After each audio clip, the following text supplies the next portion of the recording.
Previously on Send My Mail to Nashville. I started representing Trevor in Canada. I had known him since he was a little wee guy, 16, 17, playing in bands, and I thought, wow, you know, there's really something about him. Some of the people I'm interviewing for this want to be songwriters professionally, and you are a professional songwriter. Yes, and so can you kind of tell me how that happened for you? I just came to town and played as much as I possibly could. Next thing I know, I kind of wound up in a publishing deal. I tried to go the old school route, you know, the work. Another thing that Nashville has to offer is that they have designated writing rooms, and they have people very open to sharing ideas. Let's write a song. I've got my usual list of hooks and things. Do you have any melodies? Me? If you get a good song and somebody records it, there's a ripple effect. There's the co-writers that do well, and then there's the publishers that do well, and then there's the artist that records those songs that does well, and then it just keeps going out and out and out and out. And that's what happens here all the time. I had to pull myself out of the row because it's like if a song doesn't spill out in 45 minutes, it's not any good. The writers get in that mentality, but they want it to stay on the charts for 50 weeks and at number one for 6 weeks, but they want to write it in 45 minutes. Do you like co-writing better or solo writing better? That's a good question. I like it. I like it both. I had the single on Craig Campbell that he and I wrote together with our friend John Henderson called Family Man. It was his first single. It did well, right? It did good. It went to, I think, number 13. Nice. And made me happy, makes you feel good. You know, after working so hard for so long, a little pat on the back helps out a lot. And we've got a song on the new Gary Allan record called Drop. That's the new Trace Atkins song we're hoping will go out. It's called Tough People Do. I had a song on Brad Paisley's record. This is country music called Toothbrush. Wrote with John Henderson and Danny Simpson. Brad Paisley recorded this song. It's on his new record. Song about good old hiking. Love starts with the toothbrush. Big razor and a Dixie cup. Little splash of aftershave before you leave for that first date. See stars in both your eyes after that long kiss goodnight. But everything that's anything starts out as a little thing. It needs a little time and room to grow. Step by step, day by day, it all adds up along the way. And the next thing that you know, love starts with a toothbrush. A lot of times these songs are our babies. Yeah. You know, nobody wants to hear, hey, I don't like your baby. And that's hurts your feelings. And you just can't take it that way. You just got to have endurance and somehow a way to keep a good attitude. And it's hard. Do you guys do co-writing ever? I never have. I don't think I can. Besides you're a student. Besides, I've done that a few times. I actually did a lesson with some kids on songwriting. I played in this little special thing that was in our series. This guy talked about how he took an idea and then took his idea and expanded it into music. And the kids loved that little exercise. One boy comes walking in, John Stokes. He was 9, he was in 4th grade. I wrote some words. Can you think of some music? And I looked at the words and it said, love makes fish jump sea to sea. And then the fish go round and round. Oh, man. Okay, that's better than anything I ever wrote, you know, but so I looked at the words. Love makes fish jump sea to sea. Love makes fish jump sea to sea. Then the fish go round and round. And love makes the birds fly to me. Then they go round and round and round and round. Love makes the people happy and sad. And all you need is love. And the world's not so bad. Yeah, love is everywhere. I didn't bother putting down that I wrote the music. I thought that would look kind of egotistical, so I just put his name on it.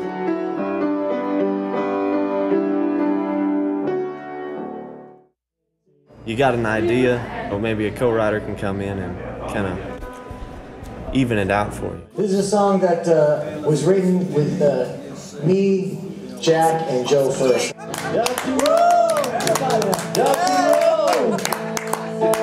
Help me grab the phone.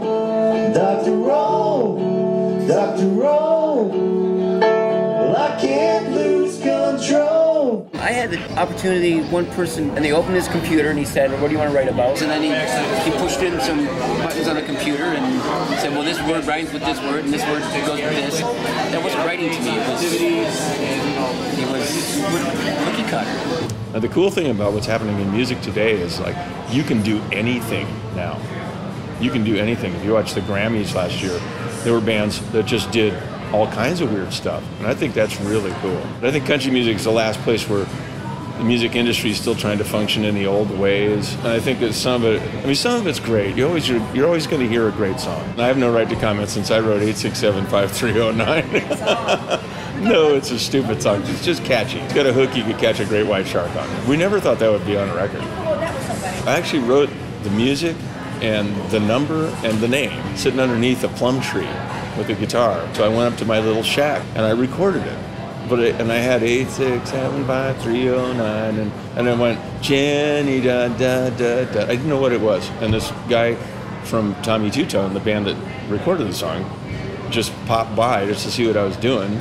He was a friend of mine, Jim Keller. And he listened to it and says, Al, it's a girl's number on the bathroom wall. And we went, that's funny.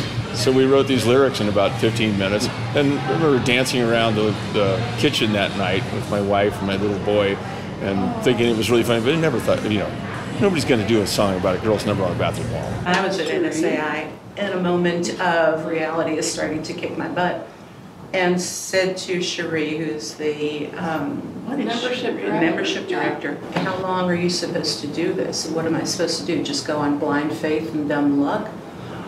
And she said, there's your song. I've pitched it a lot of pitch nights, and that song has had the best record of all the songs that I've pitched. Fun when I sing it out. At writers' rounds, people like it. Do you sing also? I have a decent voice, but I'm one of those people who I don't. It's nerve-wracking. Don't do it. Well, and it can be intimidating in this town because this is where the best of the best go. For songwriting and singing and playing. As far as playing out, when I've got co-writers who are playing out, and they say, "My co-writer Claire Ulanoff is here," and I'm. Yep, that's me. It's very nice. This next song is called Blind Faith and Dumb Luck, and I wrote this with Claire Ulanoff, who's in the house. I'm here to support Peggy, my co-writer and friend. Yay! How many frogs does a girl have to kiss before one of them turns into a friend? Coming home Friday night, shaking my head, wonder why I put myself through this again. Why do I do it? I lost my four-leaf clover and my crystal ball is broken. I could cry, but I laugh and I keep on going on. Blind faith, dumb luck. I don't believe in giving up. And patience is a virtue. I must be a saint. I'm walking on blind faith, dumb luck. Even when the road gets tough, know it's out there sometimes. All it takes is blind faith, dumb luck. Thank you. It's really difficult to learn how to do it, to bare your soul to somebody that you don't know real well. Like that's what I was doing earlier today. Is I sat there and I talked about, being single for the first time in 7 years and sort of wading into the water of crazy. Trevor and I started as a couple, and then I became his manager. Just recently, we decided that it was time to move on from the personal side and focus and try and see if we can focus on the professional side.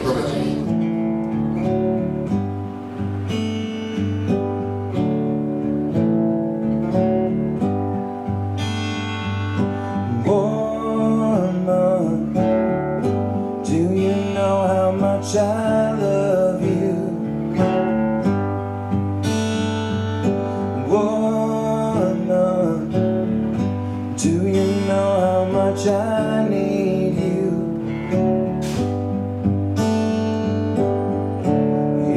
moment, I'm reminded of how lucky I am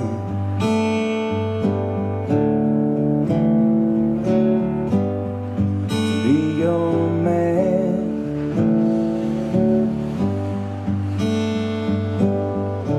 These cicadas, they sing as a song as we dance.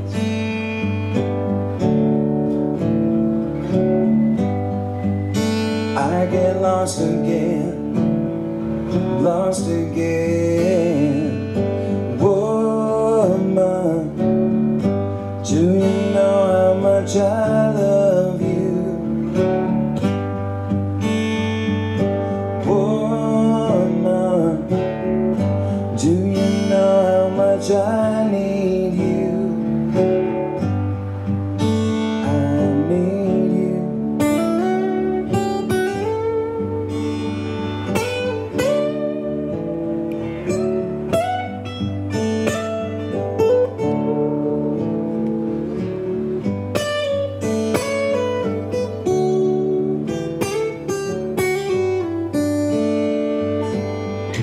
I can taste your salty skin and it leaves me thirsty for more. I place my hand in the small of your back and I hold you closer than ever before.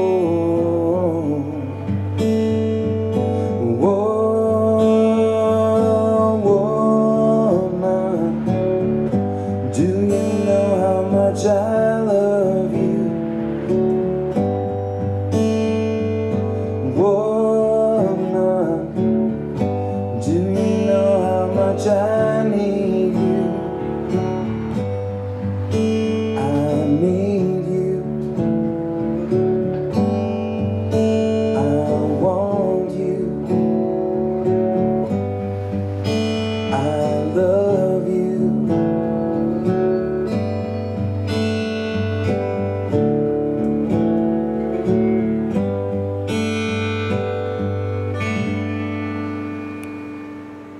The lyrics are so beautiful. It would just be wonderful to have somebody say those things about me. This is Jennifer Friendly, and I watched her once and I fell in love. I was going to propose to her, but now I got camera fear. There's a part in the vows that says, till death do us part. One of us is going to die before we get divorced. Well, you know why the men die first? Because they want to. Sometimes I just need to cry about it. I'm at the point now, though, that I have a hard time writing on my own, because I just get sidetracked. I haven't been diagnosed with ADD, but at least now I know what it stands for. It's like attention deficit. Man, I love this cough. I've had the stars in my eyes when I first came here. It was like coming out of the desert to the wonderful land of fruit, Nashville. All good things are here, and they'll surely recognize my genius. You know?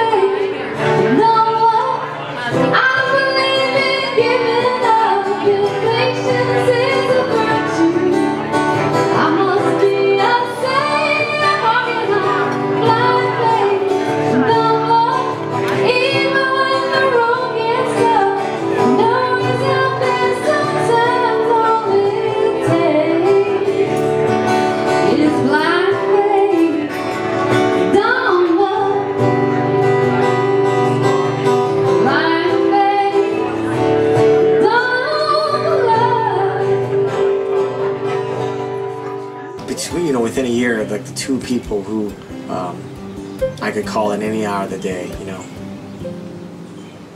we're gone.